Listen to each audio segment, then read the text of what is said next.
Et bonjour le général Hux. Alors, comme on m'a demandé, quelqu'un m'a demandé, suite à des vidéos et à des audios, ce que je pouvais lire comme livre d'histoire, comme pavé. Alors, ça va aller vite, hein, je ne vais pas tenir 10 jours parce que je ne vais pas vous faire en revue, mais je vais vous montrer à peu près le genre de livre que je peux lire et des choses qui m'intéressent, des thèmes. Alors là, il va y avoir pratiquement que des livres sur la Seconde Guerre mondiale. Euh, ou sur cette période de guerre et d'après-guerre, parce que ça fait partie avec le Moyen Âge, avec Aliénor d'Aquitaine, avec une partie du siècle des Lumières, et avec la guerre de 14 que j'affectionne particulièrement. Voilà, je suis vraiment très ancrée plus dans la Seconde Guerre mondiale et en plus notamment dans le Troisième Reich. C'est souvent des livres qui ont attrait à ça. D'ailleurs, vous avez vu dans mes points lecture, dans mes book hauls, hein, je ne peux pas m'empêcher de le faire. Donc, je voulais juste vous montrer le genre de livre. Et alors, c'est mes dernières lectures. Alors, c'est pas complètement mes dernières, c'est vrai.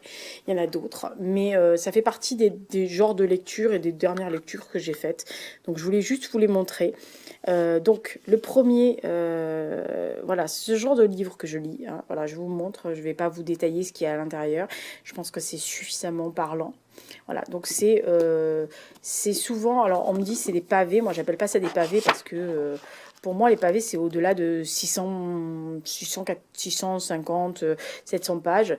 Pour moi 350 c'est à peu près de la note, mais c'est tellement dense, c'est vraiment des essais, hein, voilà. C'est vraiment des essais. Oui, j'ai marqué une page parce qu'il y avait quelque chose qui m'intéressait, que je voulais récupérer. Oui, très souvent je laisse les marque-pages dans les livres. Donc je collectionne aussi ce genre de livres. Du coup, voilà, ça c'est le dernier parce que je connaissais la bataille de Koursk pour m'être documenté plusieurs fois. Et quand j'ai vu qu'il y avait un roman sur ça, enfin un livre sur ça chez Perrin, en plus avec le ministère des Armées, je me suis dit que c'était obligatoire de le lire. Donc voilà, c'est le genre de livre que je peux lire, que je lis très régulièrement en marge des romans. C'est des choses que j'aime beaucoup m'envoyer dès qu'il y a des notes de page et des trucs partout. Alors ça me fait beaucoup rire parce qu'un jour il y a quelqu'un qui m'a dit oh oui non mais les romans et les livres il n'y a pas de notes de page, il faut pas en mettre, il faut faire des descriptions. Non, moi j'adore les trucs de notes de page, les chronologies, tout ça c'est ma came. Donc voilà, ça fait partie des travaux et des livres que je lis très régulièrement. Alors, je voulais vous montrer ça parce que peut-être que vous aurez dit, moi je suis donc comme je vous ai dit, la période me plaît beaucoup, mais je collectionne depuis des années sur le maréchal Rommel, là qui est en l'occurrence un général à l'époque, parce qu'on m'avait offert un livre à l'époque quand j'avais 10-12 ans et c'était son infanterie d'attaque et j'avais adoré tout ce qu'il disait sur la gestion militaire et les tactiques militaires. Voilà, donc je vais juste vous montrer les livres que je peux lire, ce qui vous montre à peu près le nombre de bouquins que je peux lire très régulièrement. Alors oui, ah tiens, le seul qui n'est pas sur la Seconde Guerre mondiale. Bah, je vais vous montrer d'abord ceux que j'ai lus récemment. Ça peut vous intéresser sur le mythe de la guerre éclair. Toujours pareil, hein, moi je suis toujours orientée, mais je lis tout, c'est-à-dire je lis le pire comme le meilleur, les trucs très techniques, très prise de tête, etc. Enfin voilà, là ça peut être un pavé, 800 pages, on peut y arriver, avec des schémas, des lettres, des références, etc. Comme des choses qui sont assez affreuses à lire et qui vous soulèvent le cœur, mais qui sont, qui sont essentielles.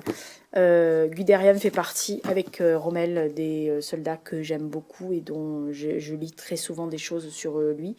C'est un très très bon livre sur Guderian et honnêtement ça fait partie de toutes ces choses qu'il faut lire sur le sujet. Quand on aime cette partie-là de l'histoire, il faut lire ça. Il ne faut pas se contenter de lire ce qu'on vous impose ou qu'on vous dit de lire. Il faut lire toutes les parties, c'est-à-dire ceux qui ont résisté, ceux qui ont été engagés volontairement, ceux qui faisaient du mal volontairement comme ceux-là, les hommes ordinaires ou pas. Ça c'est pareil. C'est une autre vision de la vie, hein, voilà.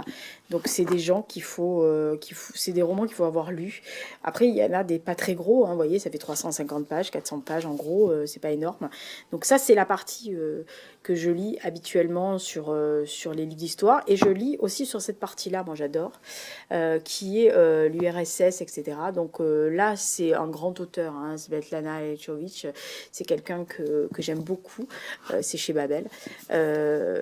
Voilà, je suis capable aussi de lire j'aime beaucoup l'URSS, c'est l'histoire de l'URSS, c'est l'histoire de la Russie en général. Et j'ai dévoré ce bouquin parce que franchement, il faut lire. Il y a des témoignages incroyables de gens qui ont vécu sous ce régime-là. Moi, ce que j'aime dans l'histoire, c'est ça. C'est-à-dire, c'est de pouvoir tout lire. Alors, je suis capable de lire aussi des livres plus légers. Je lis des romans aussi qui ont attrait à cette période-là. J'ai lu des pavés, des biographies, des choses je crois que le plus gros que j'ai chez moi de livres, il doit faire 1600 pages et je les ai tous lus, puis petite écriture, hein, pas plus gros que ça, hein, vous voyez le truc. Et je lis tout ça, voilà. Donc ça fait partie des livres que je lis. En gros, je lis 2 ou 3 livres d'histoire, enfin 2 livres, on va dire, d'histoire par mois, à peu près. Pas forcément sur la même période, ça dépend. En ce moment, je suis très Moyen-Âge parce que j'écris sur quelque chose qui a trait au Moyen-Âge, donc je suis plus versée là-dessus. Mais la Seconde Guerre mondiale, l'URSS, et puis la Première Guerre mondiale ne sont jamais loin. Il y a toujours un livre sur ces 3 thèmes-là qui ressort et qui me plaisent. Donc si vous avez des idées, si vous avez des livres, mais alors quand je dis des livres d'histoire, pas des trucs romancés à l'eau de rose, hein, des vrais livres, allez-y, vous pouvez mettre dans la barre des commentaires, me proposer. Sachant que sur Rommel, je crois que j'ai 95% des livres qui ont été sortis, y compris en allemand, y compris en anglais. Donc voilà. Si vous avez un qui n'est pas sorti, que je ne connais pas, vous me le citez. Si je ne l'ai pas, je serais ravie de savoir que j'ai loupé un livre et que je peux encore ajouter à ma collection. Voilà, oui, j'ai une collection sur certains militaires. Voilà, je vous dis au revoir. Je vous laisse avec le général Hux qui... Tu veux pas dire au revoir, mon général ? Parce que oui, il s'appelle Général Hux, mais c'est pour Star Wars. Voilà. Et puis, il est pas sympa, le Général Hux. Même s'il... Oh oui, pas de oui, tu m'étonnes. Allez, tu dis au revoir ? Oui, au revoir, monsieur le Général Hux. Au revoir. Oh ben, il est passionné, là. Allez, au revoir.